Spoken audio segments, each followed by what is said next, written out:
할렐루야. 예수님의 이름으로 하나님께 예배하는 여러분들을 환영하고 또한 축복합니다. 오늘 하루도 하나님의 평강과 은혜와 부활의 능력이 나타날 수 있기를 다시 한번 축복하고 기도합니다. 사도신경을 고백하심으로 하나님께 예배하겠습니다.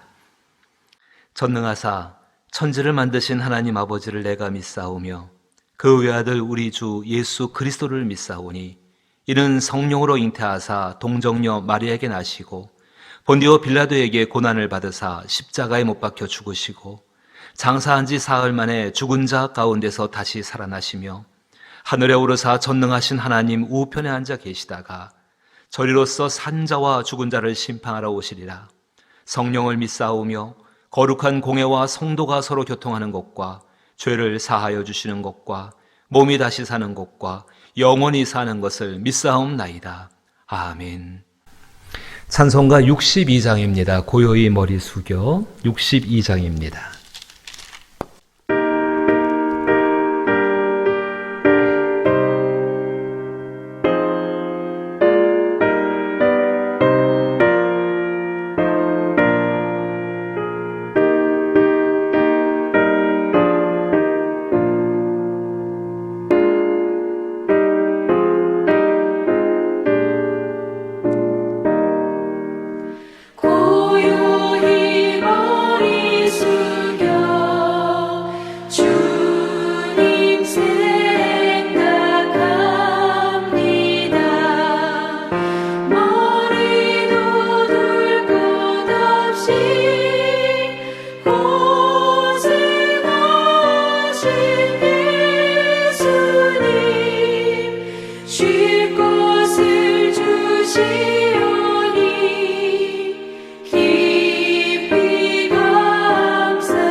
오늘 함께 대하실 말씀은 요한복음 20장 6절부터 8절 말씀입니다. 신약성경 183면 계속해서 예수님의 부활을 증언하는 사복음서를 살펴보고 있습니다. 오늘은 요한복음 20장 6절부터 8절, 신약성경 183면 제가 말씀을 봉독하겠습니다. 같이 보시길 바랍니다.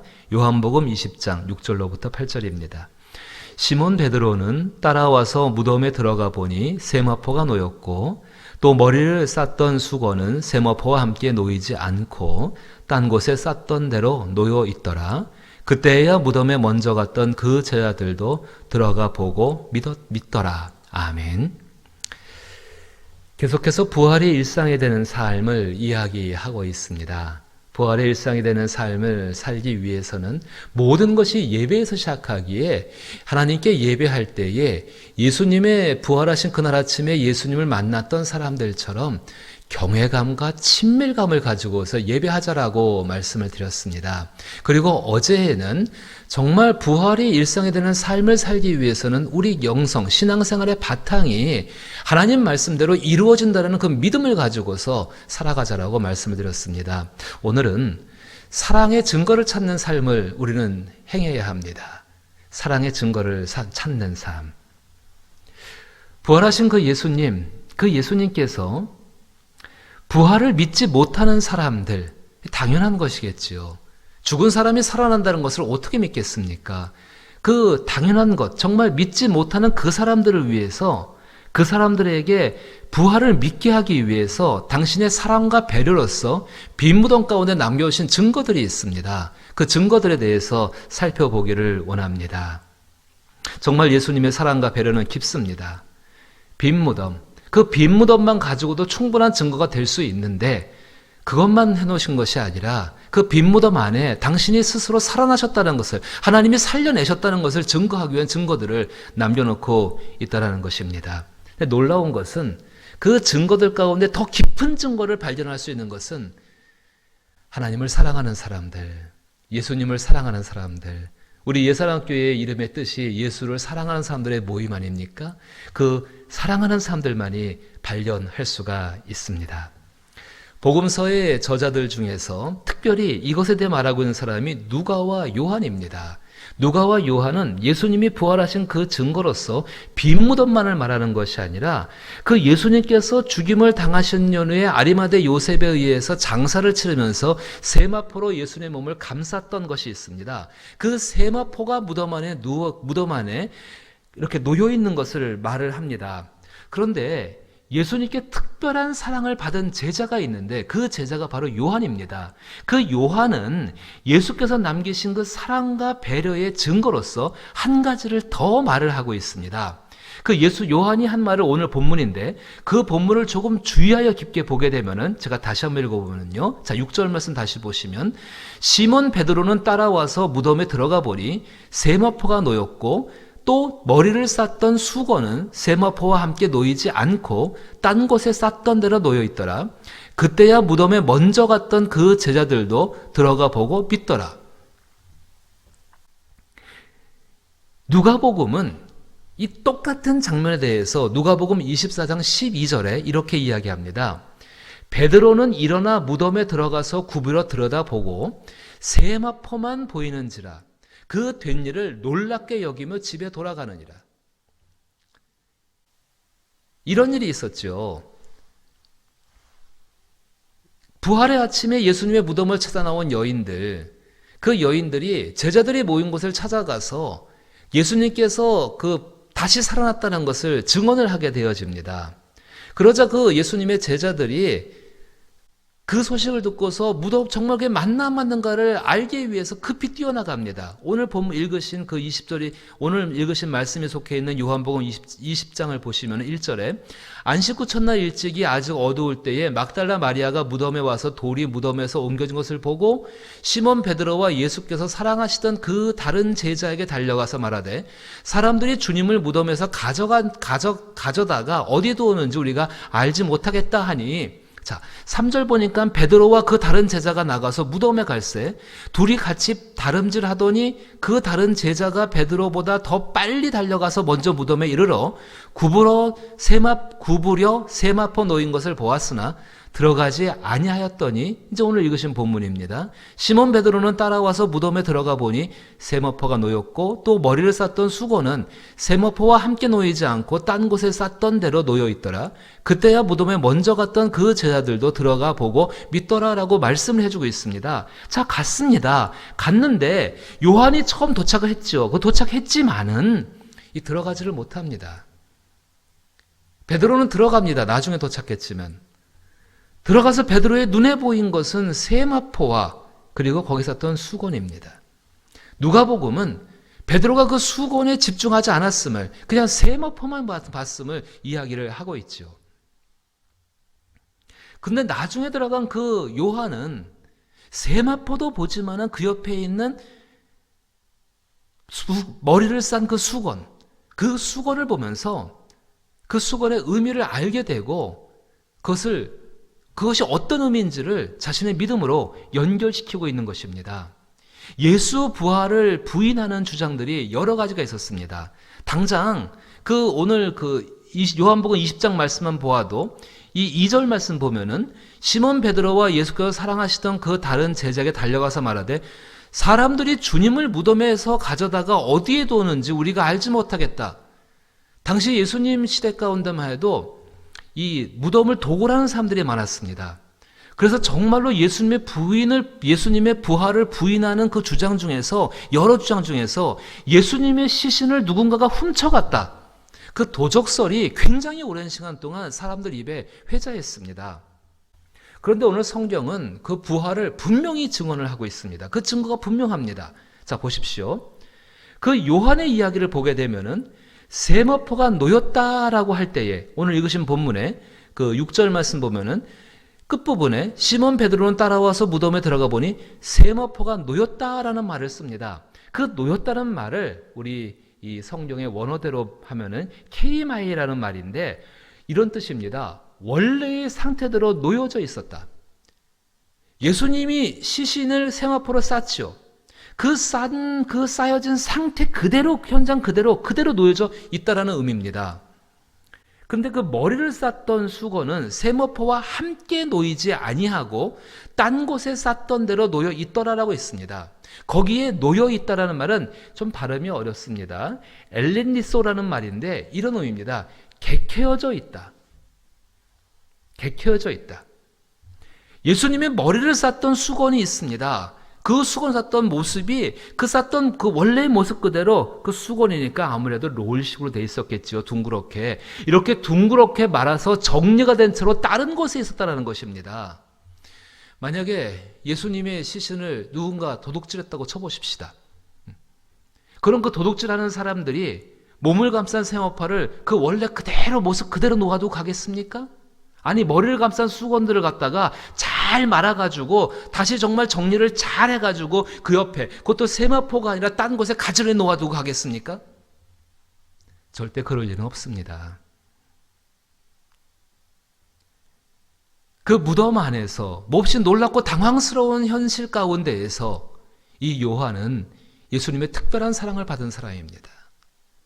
예수님에게 어떤 일이 일어나는가에 대해서 너무나도 주의 깊게 살피고 싶은 사람이, 그것이 사랑의 본능 아니겠습니까? 그 사람이 요한입니다.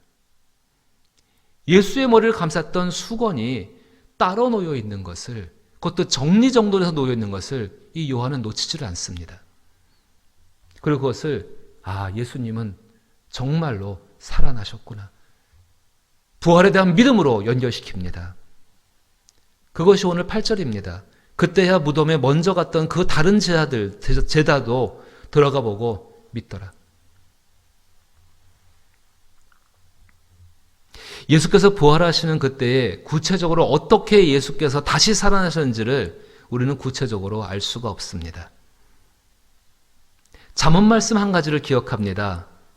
잠언 8장 17절 말씀에 나를 사랑하는 자들이 나의 사랑을 입으며라고 이야기했습니다. 나를 간절히 찾는 자가 나를 만날 것이라 라고 말씀하셨습니다.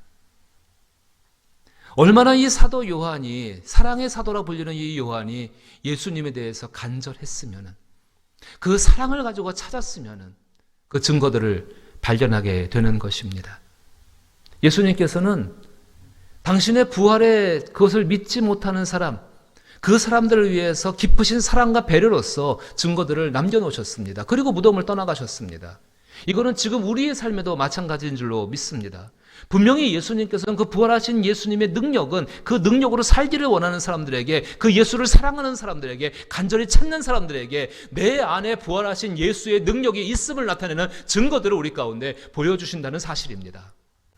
기도할 때 우리의 마음에 일어나는 변화들이 있습니다. 그 변화가 과연 우리의 율법적인 행위와 기도한다는 행위 때문에 일어나겠습니까? 저는 그렇게 생각하지 않습니다. 영원히 살아계신 그리스도가 우리 가운데 계심을 나타내는 증거입니다. 부활의 증거입니다. 회개에 합당한 열매를 맺고자 그렇게 노력할 때에 참 많은 도움들과 하늘의 위로들과 평강들을 누리는 것을 우리는 종종 경험하게 되어집니다. 그것이 내가 정말 회개하기 위해서 행하는 수고 때문에 그렇다고 생각하십니까? 저는 그렇게 생각하지 않습니다. 내 안에 계시는 부활의 능력을 증언하시는 성령, 그의 도우심, 그 부활하신 예수의 영이 우리를 도우시는 일이라고 저는 믿습니다. 사랑을 행하고자 할 때 자신에서 일어나는 담대한 용기들, 복음을 전하고 할 때 일어나는 담대한 용기들, 믿음으로 어려운 문제를 해결받고서 터져나오는 하나님께 대한 감사와 찬송들이 결코 우리의 수고 때문이라고 저는 생각하지 않습니다. 우리 가운데에 분명히 살아계시는 그리스도 예수가 우리 가운데 우리를 사랑하신다는 배려이고 증거인 줄로 믿습니다. 근데 이것들은 사실 우리의 삶 가운데 굉장히 작고 단순해 보여서 놓치기가 쉽습니다. 그것을 놓치지 않고 간직하며 살아갈 수 있게 되기를 주의 이름으로 부탁을 드립니다. 비록 사소해 보이지만은 일상에서 발견되는 예수 부활의 증거들이 우리의 삶을 부활이 일상이 되는 삶으로 변화시키는 것들을 경험할 수 있다는 것을 우리는 기억해야 합니다. 에베소서 3장 16절부터 19절에 바울이 사랑하는 빌립보 교회를 위해서, 에베소 교회를 위해서 기도하는 것이 있습니다. 그의 영광의 풍성함을 따라 그의 성령으로 말미암아 너희 속사람을 능력으로 강건하게 하시오며 믿음으로 말미암아 그리스도께서 너희 마음에 계시게 하시옵고 너희가 사랑 가운데서 뿌리가 박히고 터가 굳어져서 능히 모든 성도와 함께 지식에 넘치는 그리스도의 사랑을 알고 그 너비와 길이와 높이와 깊이가 어떠함을 깨달아 하나님의 모든 충만하신 것으로 너희에게 충만하게 하시기를 구하노라. 하나님께서 우리를 충만케 하실 때에 과연 무엇으로 충만케 한다고 여러분은 생각하십니까? 저는 믿습니다. 부활하신 예수의 능력, 그 능력으로 우리를 충만케 하실 줄로 믿습니다. 따라서 우리의 삶 가운데에서 사랑에 대한 증거, 요한이 바라볼 때, 베드로가 바라볼 때 사소하고 단순할 수 있었습니다.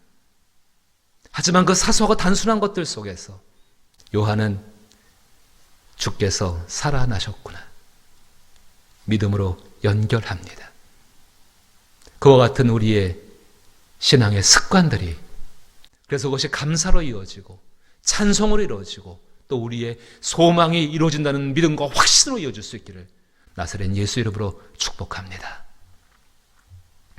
아버지 하나님, 그리스도 예수의 은혜 가운데 저희는 얼마나 하나님이 우리의 믿음을 위해서 행하신 일들이 많은지를, 그 증거들을 찾을 수 있습니다. 아무리 사소하고 단순해 보인다 할지라도, 또 지난 시간 많이 경험한 거라서 특별하지 않게 느껴진다 할지라도 이제 이것들을 소중히 여기게 하여 주옵소서. 간직하게 하여 주옵소서. 그리고 이것을 믿음에서 믿음으로 나가는 것으로 사용하게 도와주시어서 능히 이 세대를 믿음으로 이겨 승리하는 사람들이 되게 하여 주옵소서. 나사렛 예수 부활의 능력이 우리의 삶 가운데 충만해지게 되기를 원합니다. 그 능력으로 세상을 살기를 원합니다. 하나님이 말씀하시는 말씀을 따라 살게 하여 주옵시고 그 말씀을 따라 살 때에 능히 도우시는 부활의 능력이 우리와 함께 하여 주옵소서. 이제는 우리 주 예수 그리스도의 크신 은혜와 하나님 아버지의 놀라우신 사랑과 말할 수 없는 탄식함으로 친히 우리 안에 계시며 우리를 위해 친히 간구하시며 우리를 도우시는 성령님의 능력과 역사와 그 권능의 행하심들이 오직 예수가 나를 사랑하시는 증거 가운데 기뻐하고 감사하고 찬송하고 또 믿음으로 승리하러 작정하는 모든 사랑하는 성도들의 심령과 육체와 이들의 가정과 행하는 일들과 소망하는 일들과 그리고 교회와 나라 위에 이제로부터 영원토록 함께 계실지어다. 아멘. 기도해야 될 때입니다. 하나님께서 우리에게 믿음으로 서기를 원하십니다. 또 믿음으로 기도함으로 능력들을 예수 부활의 능력으로 승리하기를 원하십니다. 오직 기도만이 우리를 이기게 하는 줄로 믿습니다. 구역자님들이 보내신 기도문들과 나누신 기도문들을 가지고 함께 기도할 수 있기를 주의 이름으로 부탁합니다. 기도합니다.